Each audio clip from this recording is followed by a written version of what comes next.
Entrepreneurship is rarely a straight line. It's shaped by experience, mistakes, hard-earned lessons, and the perspective that only comes from time in the trenches. Welcome, or hopefully welcome back to the Reluctant Entrepreneur Podcast. Today's guest, Mark Young, is someone who understands that reality firsthand.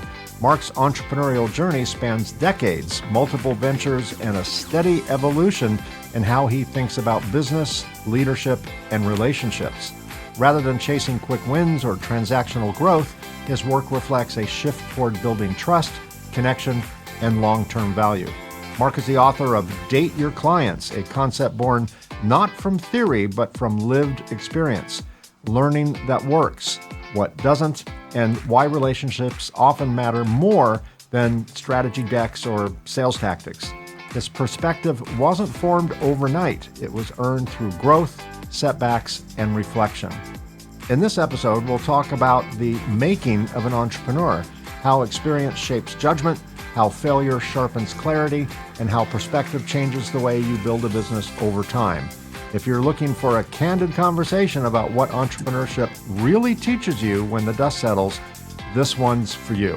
My conversation with Mark Young begins right now. Stick around.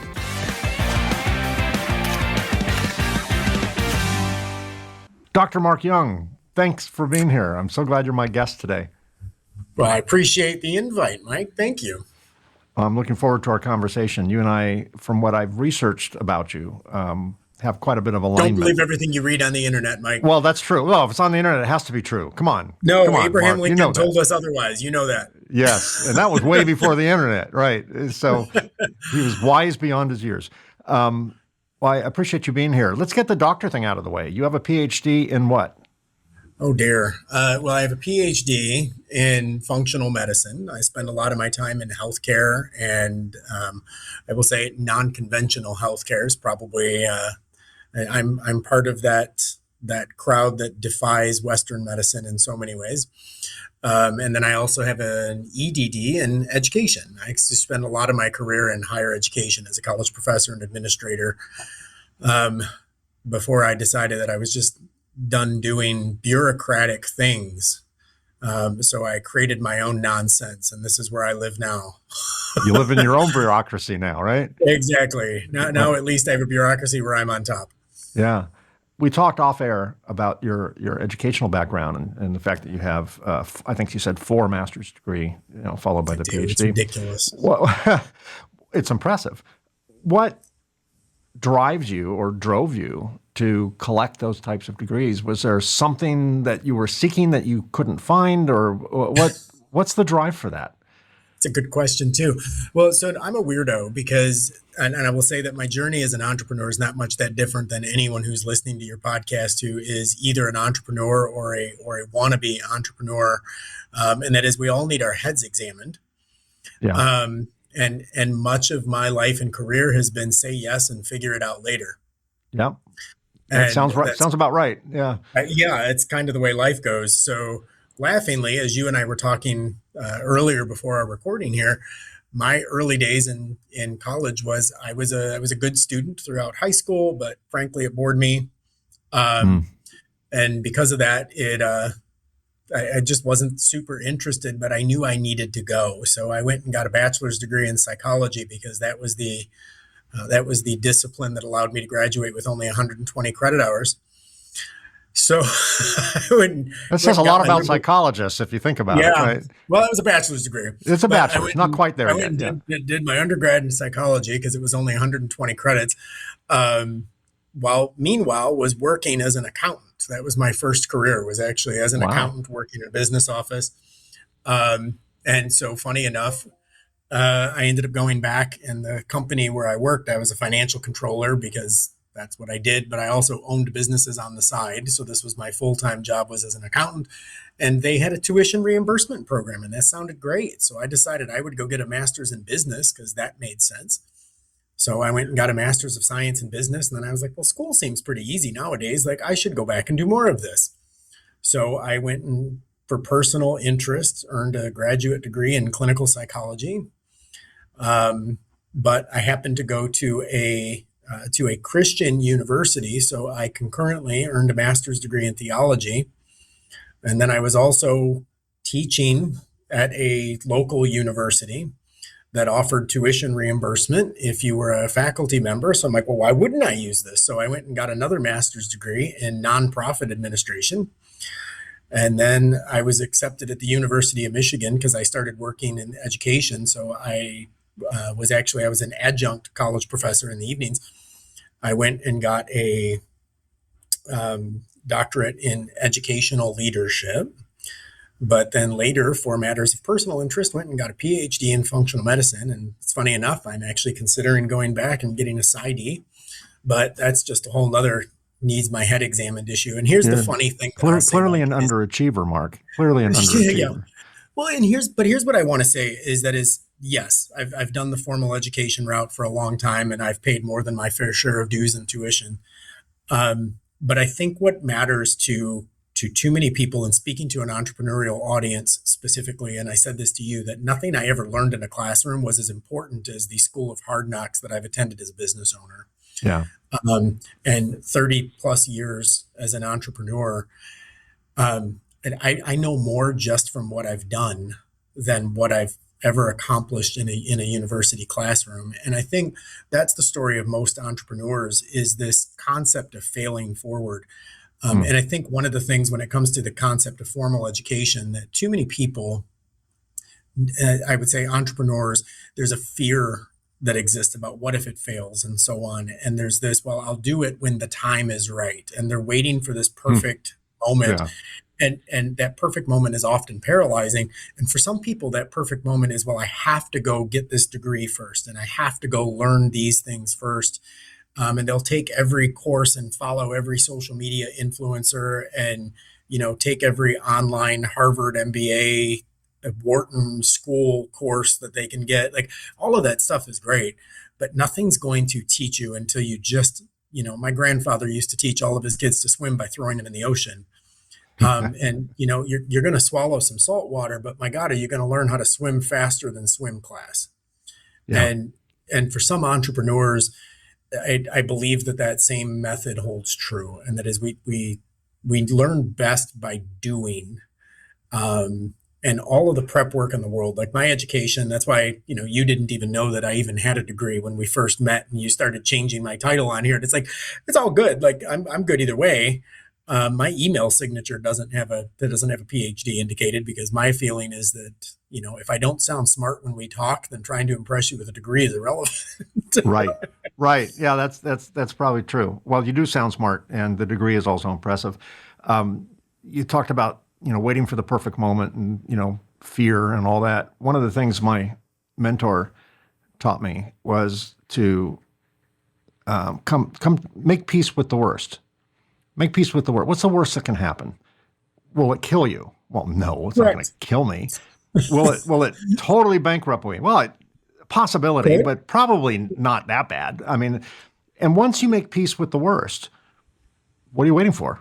Right. I have to tell you. So this is really, I was just literally having this conversation with my dad the other day, because I'm making some pretty broad brush changes in my own business right now. And sometimes I believe you just need to hit the reset button and do things different than you used to. Right. Sure. And that's called growth. And sometimes it sucks. And, but I was talking with my dad, and he's like, asking me, like, how are you doing? Blah, blah, blah. I'm like, great. Like, everything's fine. And he's just like, yeah, you've kind of hit that shift from being stressed out to being determined. I'm like, absolutely. First, I had to go play out my worst case scenarios. Yep. And he's like, what do you mean? I'm like, I literally, my biology requires that I need to first figure out what is the worst thing that could happen to me. And sometimes that, former accountant speaking, sometimes that's building a budget. And building the budget and saying, okay, what is my worst case scenario? And as long as I'm still writing in black ink, we're good. Yeah.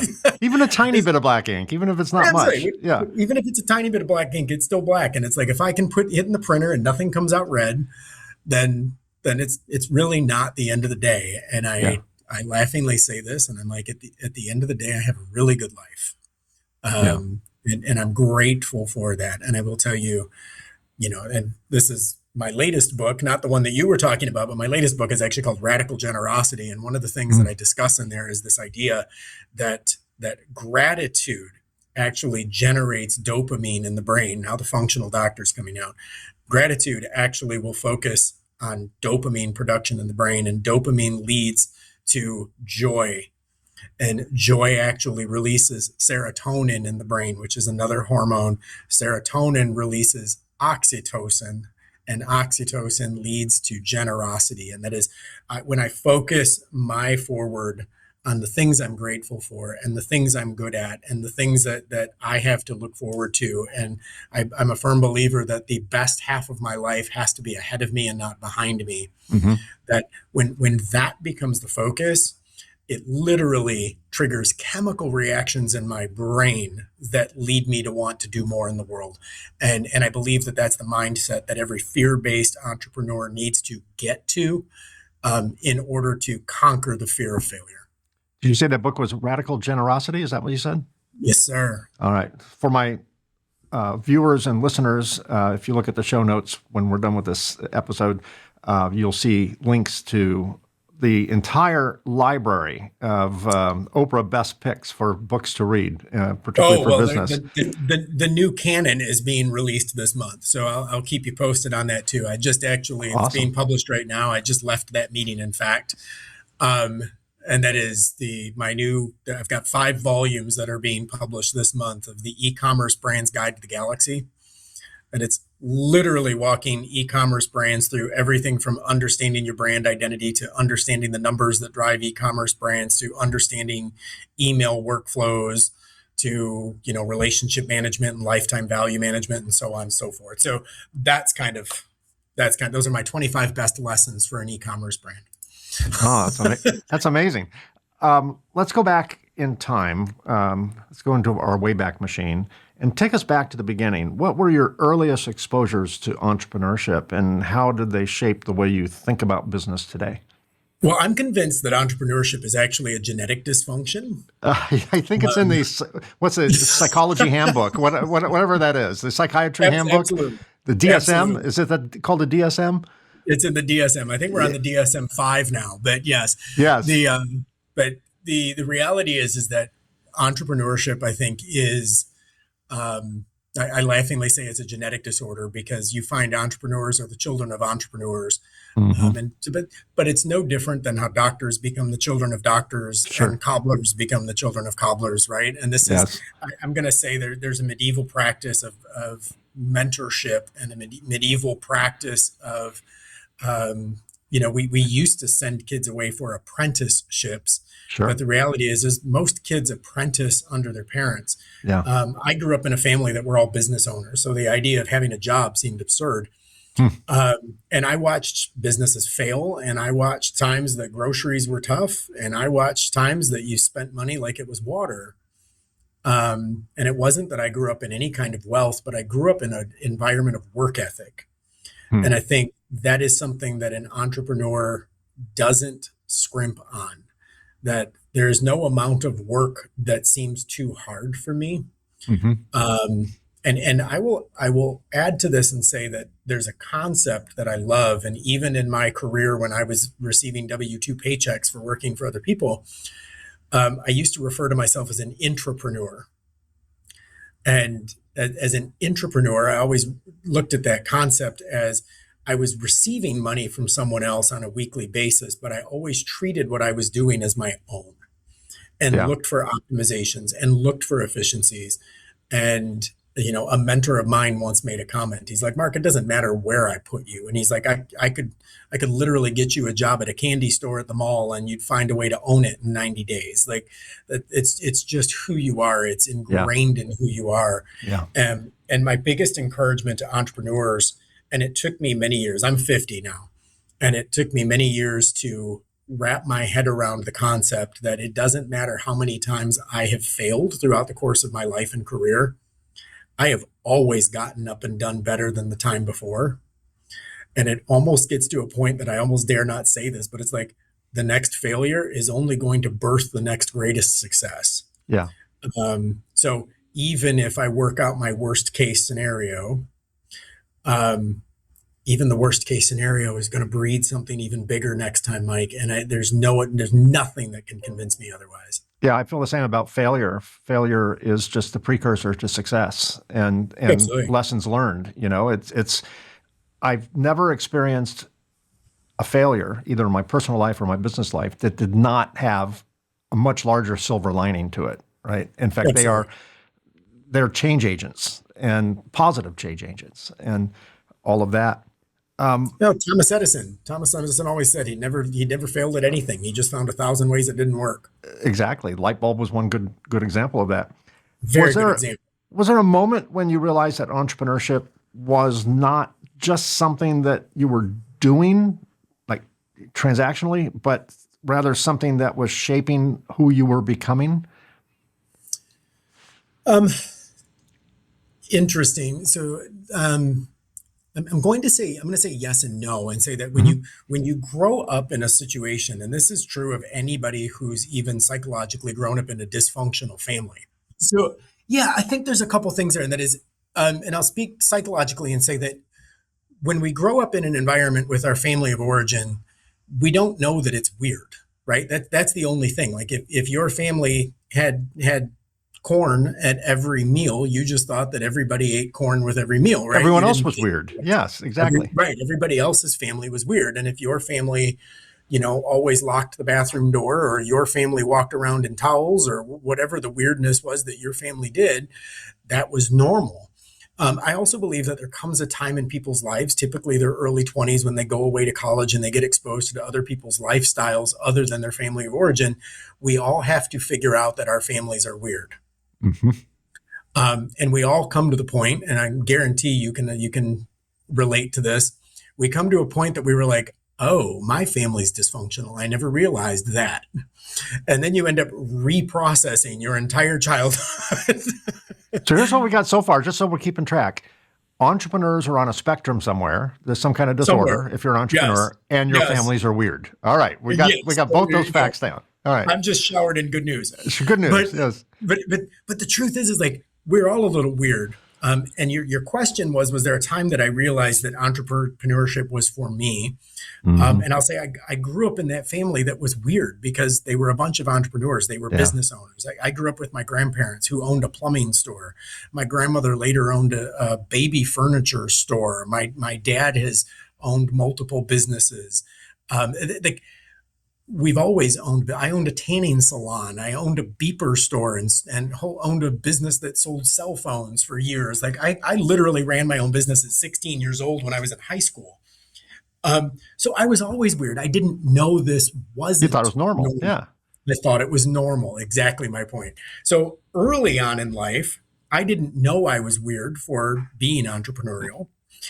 Later in life, when I went and got a full time job and had to learn how to live off of a budgeted paycheck, I didn't think entrepreneurs were weird still, but I questioned if it was for me. The more I worked for other people, I told you earlier, I got frustrated with the bureaucracy of dealing with other people's nonsense because I'm like, this is just such red tape and bureaucracy that I can't deal with it. Like what you're saying doesn't make sense. What you're doing is hurting people, or it's hurting bottom line, or it's hurting something. And my necessity to invent and my necessity to optimize doesn't, honestly, it doesn't work. I laughingly say I have to make entrepreneurship work because I'm unemployable. I'm so I glad think you said that because I don't want to throw you off track, but I got to jump in here. Entrepreneurs make the worst bosses ever. We terrible, are frustrating to work terrible. with. We are shiny object in the corner, distracted. We're ADD, ADHD. We're everything on a spectrum, and so frustrating to work with or for. It's terrible. And Yeah. so there's a if anybody's listening and is familiar, I highly recommend it. It's a friend. His name is Gino Wickman. Do you know Gino Wickman with the Entrepreneurial Operating System (EOS)? No. No. So EOS is I've heard of the entrepreneurial operating system. In yeah, fact, I've that's interviewed Gino someone on that Wickman's book. subject. But Yep, EOS. There's a book called Traction by Gino that actually explains that. But great selling author. But literally, the entire purpose of EOS is this idea that entrepreneurs are visionaries, but every visionary needs a integrator because the rest of the yeah, team can't work for a visionary because visionaries are just all over the place. Yeah. And the integrator is the middle glue that understands the way that the visionary is always coming up with a new idea and always thinks that there's a red shiny thing in the distance. And the staff is afraid Yeah. because Emperor's New employees want Clothes. Emperor's New Clothes thing, right? I mean, it's the same parable. right. Well, but the idea is that you are. I was at a conference once, and within a couple of hours of attending the conference, I was just like mind blown. The first speaker of the day made a comment and said, "You are an unsafe place for your team," and I was like, "Oh, like." And I actually got on the phone and I called my COO that night. And I was just like, man, I already got my takeaway. Like day one, I already got my takeaway. It's like my level of energy, my level of vision, my level of want it all, take over the world. There's more we could be doing. That could have been better, and so on, is a very scary place if I'm just trying to get paid on Friday. The idea is that if an employee is paid to check 5 boxes in a day and they checked 6, they go home and have dessert with dinner because they're celebrating a job really well done. And that mindset will never be understood by an entrepreneur. And entrepreneurs will get frustrated by like, why are you satisfied with checking 6 boxes? Like all 6 of those could have been better and it could have been 8. Yeah. And the truth of the matter is the person who's checking the boxes will never understand the mindset of an entrepreneur. An entrepreneur is a person who will find a problem and exhaustively work to fix it. And the best entrepreneurs in the world, in my opinion, are the people who I would say, I don't like me too entrepreneurs. Yeah. And I was on a call with a guy the other day and was talking to him about the better mousetrap trap. Mm-hmm. That, yes, I know you found a way to do this a little bit better than everyone else who sells it, but to the consumer, you're just another gimmick. You're a better mousetrap. Pardon me. Yeah, I like the revolution versus the evolution. Absolutely. Show me what you're doing that doesn't exist. Find a problem in the world and go solve it. Yeah. That's how entrepreneurs function. And that's why those entrepreneurs end up with multiples and not arithmetic growth. Yes. Because they identified a gap. And when they identify a gap, they find a solution for the gap, not just a better way to do the things that are already being done. Yeah. I had a meeting with one of the businesses that I run. We're going through a lot of very universal changes in it. And when I had a planning meeting with my team, I said, look, here's the deal. What is it we want this to look like when all this is said and done? And boom, boom, boom, boom, the whiteboard was filled with a bunch of ideas. And I'm like, great. Now I want you to ignore everything that we wrote on that board. And I want you to tell me what company we can create that doesn't already exist. Because everything we wrote on that board was, well, this company does this. And I really like that. And I think we could do this better. And if you look at this website, I really like this feature. And ... It was a bunch of connections of Me Too sort of functions. Mm-hmm. And I'm like, now how do we do something that's never been done? And this company functions in the AI space, which is a whole nother conversation, but functioning in that AI space is an entire world because now you're opening up possibilities of things that really may never exist or have never existed. Yeah, true. Looking back, what early assumptions did you have about success in business that later proved to be wrong?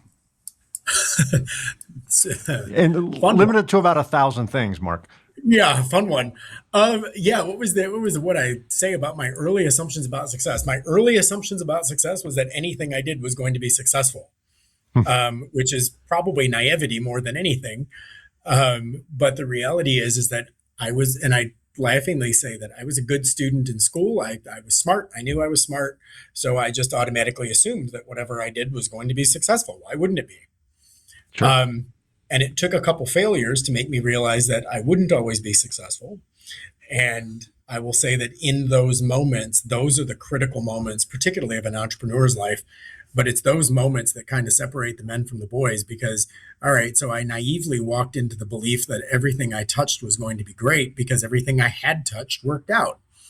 And then something didn't work out. And then something else didn't work out. And it would have been very easy to retreat and live the rest of my life believing that I had failed. It's probably bottom shelf to say it, but success isn't the absence of failures. It's having one more success than you have. It's 7 successes with only 6 failures, right? As Yeah. long as the wins outweigh the losses, you're a winner. You're still in the black. Absolutely. I don't need to have a perfect season. I can still win. Yeah. And every Super Bowl winner, you're carrying the Heisman, they had losses that season too. Sure. Yeah, that's a good And it's okay. perspective. You talk about a couple of failures. Can you share a failure or a setback that significantly changed how you approach decisions as an entrepreneur? Oh gosh, all the time. I'll make the distinction between a business decision and a cash flow decision. And those are two different things and often very much at odds. And I'll use the example of you take the client that has a good revenue number, but a very low margin. You take it because you hate to say no to the business, but now you end up with a troublesome client that isn't even profitable. Or Hmm. you hire the staff person who's willing to work for less money, but you also then learn that you also got less of a staff person from it. And in those types of situations, or the financing that a company takes, but it's high interest, but they need the cash because the purchase order came in and they need to put the inventory in the warehouse. Sure.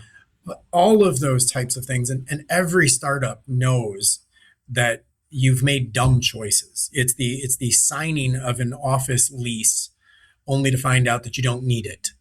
Yeah. I want to say that like during COVID, so many businesses went through this. Everybody gets to work from home. And then all these businesses ended up like our business. And, in particular, we ended up with nearly 100% turnover during that time. And a lot of it just relates to the fact that we made decisions that had to be made based on immediate acute issues and not long-term decisions. And often we really put ourselves in that position. So have I made those types of decisions that have made me question things? Absolutely. I've literally had to make decisions that were cash flow decisions and said to myself, I am going to hate this next year, Hmm. but it is what it is. Like Yeah. I can't afford the option I want. So I'm going to afford the option I can, which I know is going to lead me to short-term gain and long-term pain. I had a client recently that was a very large client for our business, and she's nuts, like literally certifiable, my professional opinion, nuts. But we were not in a position that I could afford to lose her because of the volume that she brought to the business. And when I finally fired her as a client, it was just a matter of I'm making the right decision for the business right now because you're crushing us with your crazy. Yeah. And it was again, I had to make a decision that hurt cash flow, Yep.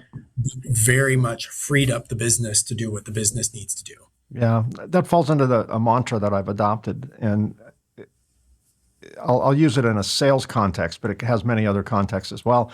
And that is sometimes the most profitable word in business is no. And Yes. and that might come at a cost, short-term cost for a long-term gain. Yeah. But you're right. I mean, it's amazing all the different ways we can become a victim of death by a thousand cuts. And we used to Yes. have one employee who in our early days of manufacturing, we were very tribal. We didn't have SOPs or anything like that. And so I had this one employee who was incredibly toxic. I refer to those types of employees as, internal terrorists, right? And they actually changed the behavior of those around them negatively. And Yes. once I figured out, okay, where's the genesis of this? We figured it out, and I couldn't fire him because he was the only one that knew how to do this particular function. And I felt very helpless, and I was determined at that point. I'll keep him as long as I have to, but I'm never going to be in that position again where I have My a client friend, that owns us or an employee that owns us or a vendor that owns us or whatever. It's like, nope, cut those chains right now, right? this is funny. Do you know who Dan Sullivan is at Strategic Coach? I know of, You know Dan. I don't know if it's the same one, but yeah.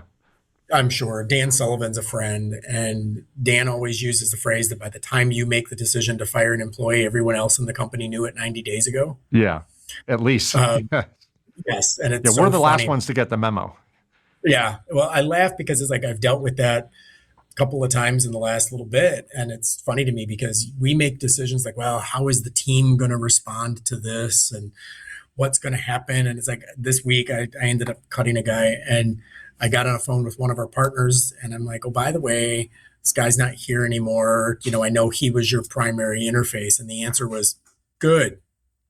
And I was like, that wasn't the Oh, answer I was expecting. And right. then he was where we actually switched people. Somebody else was on his account. And we moved it over to him and now he's gone. So we moved it back to the original buyer.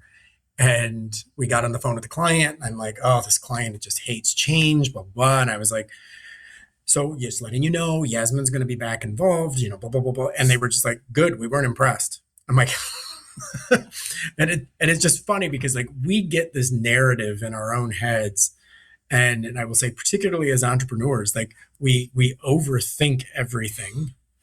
And I'll say we become experts in things that will never happen. Yeah, all the And scenarios. Yes. absolutely. And as I mentioned to you earlier, like I play out my worst case scenario for two reasons. One, I prove to myself that it's survivable. And secondly, I also prove to myself that it's never happened. So if that's the worst that could happen, then I'm probably going to be somewhere north of that anyways. Yeah. If you were an And actuary, you'd consider that low risk because there's no correct, history of it. Yeah. correct. It's amazing the scenarios that we put ourselves through It's as business absurd, not even founders. amazing. Yeah, well, that's true. It's amazingly Yes, absurd. the Let's do absurdity both of of it. those adjectives. Were there I've moments lost when you more than my question fair share of sleep. were there moments when you questioned whether the entrepreneurial path was worth the cost, and if so, how did you work through that? Usually about six times before 9 a.m. Um, and I will tell you one of the ways to deal with that, Mike, is I always use the burn the boats mentality. Yeah. For anybody who knows what I'm talking about, there is a mindset of the best way to keep people from talking about sailing back to the motherland is Burn to the boats. simply burn the boats Yep. because now that conversation can't happen. Yep. And when I laughingly say to you earlier in this conversation, I'm unemployable. And unemployable is about as burning the boat as it gets Sure. because even on the dates that I am like, oh my goodness, I can't do this anymore. I am just at the end of my rope. I realize the alternative to it is not anything that I can wrap my head around. Like, I'm not going to go get a job. Like, so I can continue doing what I'm doing and dial it in, or it will be some other version of this. But why not do this? Like, why not enjoy what I do? But my entire mantra, this is my 2026 focus, but also I told you I just got off the phone with Dr. Hardy and he asked me, how's your 2026? What is going great for you in 2026? And what is your focus this year? And I'll give this to every entrepreneur listening. I said, 2026 is my year of depth, not breadth. Mm. That I want to get deep in the few things that I love and not stare at new shiny objects out in the distance. Because That's called entrepreneurs, discipline, Mark. Yeah. uh, There's you an know what? entrepreneur with discipline. There is discipline involved, but the part of it though is that entrepreneurs tend to see every opportunity and they want to chase all of them. All of them. Yes. And that's where that integrator person is willing to say, whoa, wait a minute. Like, cool idea, boss. Love what you're talking about here, but and I don't have an integrator in my business right now, which is a little bit frustrating. So I'm having to play my own integrator for a minute. Um, the biggest thing that I'm looking at right now is there are certain aspects of my business that I'm just really good at. And there are other things in my business that I just hate, but we're in it Yeah. because it organically just kind of grew that way. Yeah. And where I am right now is I just have no interest in doing the things that I don't love. And entrepreneurs became entrepreneurs because they loved what they were doing and they didn't want to work for somebody else and they wanted to choose their own adventure. And I refuse to be a business owner who is a slave to my business. My business needs to work for me, not the other way around. I love that. It took me 33 years, 31 years. A few years ago, I semi-retired from my business. And in the first few decades, I did everything I loved to do and everything I hated to do. Anything I could do, I would do, particularly in the earliest days, because otherwise I had to Right? hire someone, didn't have the money. So for every one thing I loved to do, I had to do 9 things that I really disliked. And now that Yeah. I'm out of the day to day and somewhat semi-retired, still own the business, but I'm out of the function of it day to day. I only do what I love to do. I am busier now and happier now and much more stress-free now than I was when I was building the business. As adventurous as that was, and it was Yeah. totally adventurous, I only do what I love to do because my team, ironically, loves to do everything I disliked. And what I do, they have no interest in doing it. It's just this Crazy, perfect right? scenario. Crazy, yes, crazy. Let's talk about your at least one of your books. Date Your Clients reflects a strong shift from transactional thinking. What personal or professional experience led you to that realization? Well, the story behind that book, that was the first book I ever wrote years ago. And that book started because I was having a conversation with a client. I was in their conference room, and she was talking about how her TV marketing was no longer working because they had such a high bounce rate on their website. And in their conference room, I pulled her website up on their conference room TV, and her name was Fran. And I said, Fran, like, let me point this out to you. I'm like, it's not that your marketing is broken, because if your marketing was broken, nobody would be going to your website. The fact that you've got a lot of traffic to your website means that your marketing worked. Your website's broken. Yes. Like, and let me point out to you why this is happening. I said, if I go to your website, you're measuring bounce rate, and bounce rate by definition, for people that are not familiar with e-commerce, bounce rate by definition refers to the number of people that went to the homepage and never took any other action. Mm-hmm. And I went, if I go to your homepage, Fran, there's no other action to take, because you've told me the price of everything. You told me Yeah. you're in all of your credibility factors. You told me the entire background story of the company. You've answered every possible question there is on the homepage. There was no reason to take action. It was an Like, elevator pitch on a 1,000-story building, right? It well, just went on well, and a on little and bit. on. Well, my metaphor, as I was explaining to her, was it would be as if I told you every single thing about me on my dating profile. Like, there's no reason to go on a date. Yeah. Like, you've seen my picture. I told you all of my likes, all of my dislikes, my entire family history. I told you all the restaurants that I'm willing to agree to on a first date. I've told you what I don't like, my position on kids, all of my religious and political views. Like, if all of that exists, I get a much narrower pool of dates. True. Like, and if the goal is to go on a date, then keep the profile a little more mysterious. And she's like, no, I don't think that's it. And I'm like, no, really, you got to believe Okay. me here. And I went, let me do this. I said, I'm going to take your website and I'm going to go back and I'm going to kind of refine my metaphor here a little bit for you. So I went back to the office. I ended up writing this long email that just kept going on forever. And I was following this metaphor of, your ad or your homepage or whatever is like, your ad is like that first picture, swipe right, swipe left. Like, people decide on a click through. And I went, okay, but now your website, your homepage needs to function much like your dating profile. I need to give you 5 pictures this time. And I need to tell you I like long walks on the beaches, candlelight dinners. Like, I'm going to give you some of the information that doesn't look entirely different than everyone else. And then I'm going to throw in a couple of little hooks that are going to intrigue you to research a little more deeply. Those are what I call unique selling propositions. These are my USPs. Yes, I love puppies. I love pizza. I love, long walks on the beach. And I also really enjoy, skydiving, in the Mediterranean, right? Like, we're not going to sit and talk about pizza. You're going to be like, wait, skydiving in the Mediterranean? Like, what is that about? Like, I've given you a hook, Mike, and the hook is enough to get you to talk to me. The talk to me is enough to get me a date. And I'm like, but the goal of that entire interaction is the date. And I'm like, and the goal of the first date is not a wedding ring. The goal of the first date is what? A second date. Yes, exactly. And I'm like, this is all about relationship from start to finish. And I went, but too many businesses are out here having these transactional engagements with their consumers because you're so busy closing that you're not courting. And what's funny is that email turned into my agency manager at the time. He was like, boss, like that's a white paper. He's like, we can use that for lead gen. I'm like, potentially. And he's like, just keep writing. So I kept writing, and an email turned into a white paper, turned into a book outline, turned into a book.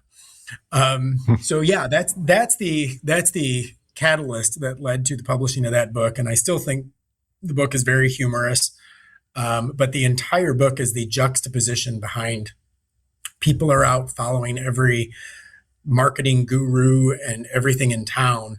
And yet the very things that we understand, because we've all dated, we've all gone on a date at some point, whether it's resulted in marriage or not, we all understand the nuances of dating at some capacity. And yet we make business relationships sound so complicated.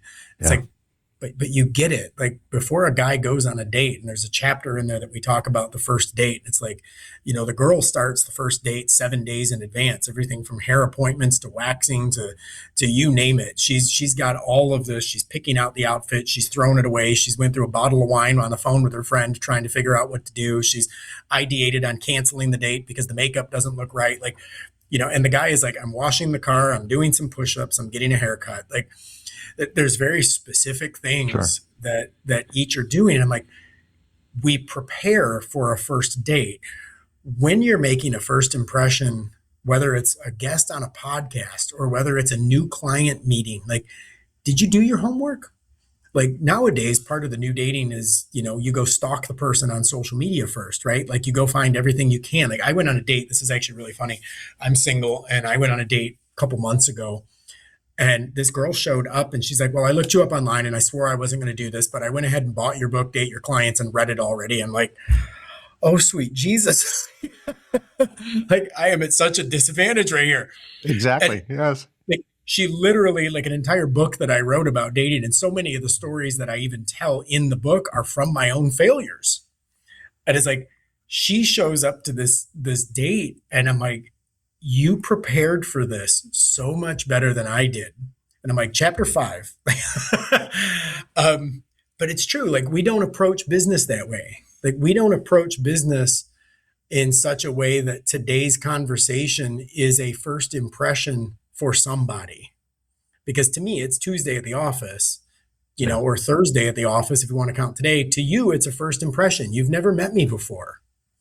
You're making every impression you have about me in the world from today's conversation. Sure. And possibly to me, I'm like, hey guys, I got to end this meeting now. I got a 5 o'clock podcast. Right. Like to me, it's another day in the office. To you, it's a first impression. And I don't think in a business world, we treat it with that kind of reverence. Yeah, that's a good point. Why do you think so many entrepreneurs struggle to build meaningful client relationships, even when they're technically good at what they do? Fear. I'll answer that question fast. The reality is most entrepreneurs are focusing on the client as being the means to an end, and that can be making payroll. That can mean, any number of those things, and they end up making decisions and not building relationships because they have bills to pay. And the fear of losing the sale turns it into a transaction because I don't hard close my relationships. I nurture my relationships. I don't hard close them. And if I have bills to pay by the end of the month and you're the only fish on the hook, I don't have time to build a relationship with you. I think too many entrepreneurs are closing sales out of necessity. And I think the necessity is I have bills to pay. I have mouths to feed, whether that's my staff, my family, whatever. I have things that have to be done. And I think that actually hurts us in that respect because we unfortunately get too transactional. Now, there's some entrepreneurs, I'll say, get super transactional because they just have this passion to go take over the world. So some of them just want to go take over the world and are, you know, maybe a little Asperger's when it comes to having real relationships. But the best business people I know are the people that are relationship first, and everything else follows. But you need a certain amount of safety, that feeling, Maslow's hierarchy, right? Like I need to Hmm. feel that my needs are met Yep. before I'm worried about social needs. Hierarchy of needs, that's for sure. Just a couple more questions. We're starting to run out of time. What advice would you give entrepreneurs who are scaling quickly but feel just disconnected from clients? Yeah. Well, the first thing I would tell you is, as I mentioned to you, I'm working with Dr. Benjamin Hardy, who his recent book, The Science of Scaling, at scaling.com. I highly recommend the book. The book is fantastic. And it really talks about how do you scale a business, because scaling and growth are not the same thing. Oh my God, we could And have a whole episode on that. I discovered yes, that the hard way. I used to think the solution to everything was growth. Turned out it was the no, root of the problem. And no, because I didn't understand scale. So growth yes, almost bankrupted me because I and didn't it have enough will. cash to grow, Correct. right? Growth and scaling are two very different things. And that's very much in alignment with when I say that I'm interested in depth, not breadth, because growth is breadth, depth is scaling. And the reality is, pick up Dr. Hardy's book. He's amazing. But beyond that, what I would say is my advice to people who are looking to scale their business is figure out the three things you're great at and get rid of the rest of the noise, because you are doing what you're doing for a reason, but not everything you're doing was done with intent. Yeah. And the testimonial I'll give behind that is like, my business does 100 different things, and it's always because a client came to us and was like, "Wow, you do five of the six things that I really need." And I'm like, "Well, what's the other one?" "Oh, it's this." And we're like, "Yeah, that's easy enough. We can do that." And Yeah, then we're I'll like, throw "Well, it if we in. do it for Yeah. this person, we can do it for that person too." And now you end up with an entire, you know, and I will say that we've had full-time employees whose entire job was to just do the things we're not good at. But as long as they paid their own payroll, I wasn't going to complain about it, because this customer and that customer, and then you sell the next customer on it. And now you're like, "Oh It's a shoot, now we've slippery got another slope, Mark. source." Yeah. Yeah, right. And it's like you end up, and I laughingly say one of the businesses I run is a 3PL and third party logistics warehouse. And the entire warehouse was developed because we had a client who had tons of products that they had nowhere to ship because they got into a fight with their existing contract manufacturer. And the office that I had rented at the time had a warehouse. And I'm like, "Ship it here. I'll have something." Like, and one of our customer service people would get to work early in the morning and ship all of their products out. And next thing you know, one thing leads to another, and we've got a warehouse. And I'm Now like, you're a "Why in the hell logistics do I got a business. warehouse?" Yeah. Like, Yeah. correct. Now I've got a whole nother business that is taking my attention away from so much stuff. So, yeah, I think intentionality. And if there's things that are distracting you, get rid of them. Yeah, that's a really good point. Last The question, world, Mark. the world needs you to show up in your unique ability. Yeah, exactly. Not just what you can also do, but what you do Right. better than But what you anyone can can, do. but what you can only do. Yes. I say that in my business. I shouldn't be doing the things I'm good at. I should be doing the things that only I am good at. Yeah, I totally agree. And that takes some altitude and perspective to realize that. Because in the Oh, it's early days of painful. my business, I said yes to anything because I needed cash flow, right? We all do. I didn't care about profit even at that point. I just needed to cover payroll next week, right? So you make these deals with the devil, right? Uh, Yep. how I did you can define understand it well. success when you first started your company, and how do you define it today? Um, Wonderful question, by the way. How would I define success early in my business? Was paying my bills and living a lifestyle that felt at least as good as it did when I had a job. How do I define my success today? I'm going to tell you the word I'm going to use is impact. Hmm. And the impact that I can have on the people around me, on the world around me, um, is, the currency of success is impact, as a friend of mine always says. And I believe that that's true. Like, the success of my business isn't about how big or small my bank account may get, or, how nice of a car I drive. Because at the end of the day, I have a good life. Would I like a better life? Sure, why not? But the reality is at a recent Tony Robbins conference, I was challenged with what is my life's mission, and through multiple different iterations of my purpose and mission statement, I said that my primary thing is to love deeply the people around me, to laugh as much as possible, and to leave the world better than I found it. And that is what I look for. And then I kind of laughed and said that this was my conversation with ChatGPT. And I was like, wait a minute, did ChatGPT just tell me my life's mission was love, laugh, leave? Like, that sounds like I should buy that at like Hobby Lobby or something. Oh, right. Yeah, it sounds like a poster that'll be Like in your bathroom or something. Live, laugh, love kind of things, Yeah. except mine is live, laugh, leave. Yeah, that's funny. We have in our bathroom downstairs, there's a little square cube, and on each side of the cube, it has something similar, dance like no one's watching, live like, life ends tomorrow, the kind of Hallmark kind of things. Well, I laughed because, like those Hobby Lobby plaques that have like live, laugh, love on the little scripted plaques. Sure. And I actually had one made. I had one made that said love, laugh, leave, because I thought that was the funniest thing imaginable. So that's great. That's my brand, love, laugh, leave.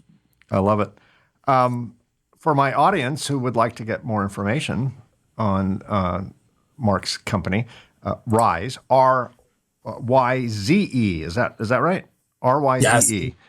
RYZE, riseagency.com. My personal website is The Mark Young.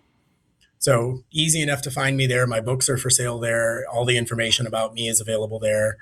Links to my podcast are available there. So yeah, good Excellent stuff. Well, for those who are watching this on YouTube, just look down here where it says see more, and there'll be links to Mark's website there, so you can get all that great information. And if you're listening to this on your favorite podcast app, don't do it while you're driving when it's safe to do so. Look at your podcast app, and that information will be there as well. Dr. Mark Young, this has been a fascinating conversation. I've thoroughly enjoyed it. I'd love to do it again sometime. I appreciate it. Just adding value, Mike. That's my goal. Well, you added a lot of value to me, and I'm confident to my listeners and viewers as well. I feel so good about that. Thank you so much, buddy. I appreciate meeting you and talking to you today. Same here, Mark.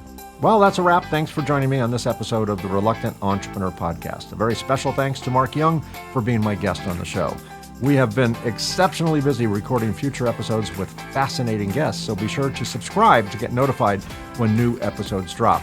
And one personal favor, if you're watching this on YouTube, consider giving us a like and subscribe. Those two simple clicks really help us expand our reach. If you're an entrepreneur or know someone who would make a great guest, I'd love to hear from you. Visit reluctantentrepreneur.podcast.com to apply or recommend a guest. You can also reach me directly at mike@reluctantentrepreneur.podcast.com. And a very quick shameless plug, if you're interested in my book, The Reluctant Entrepreneur, Anatomy of a Business Startup from Uncertainty to Unstoppable, it's available in paperback and Kindle on Amazon, and as an audiobook on both Audible and Amazon. Thanks again for listening or watching. Until next time, be unstoppable. I'll see you soon.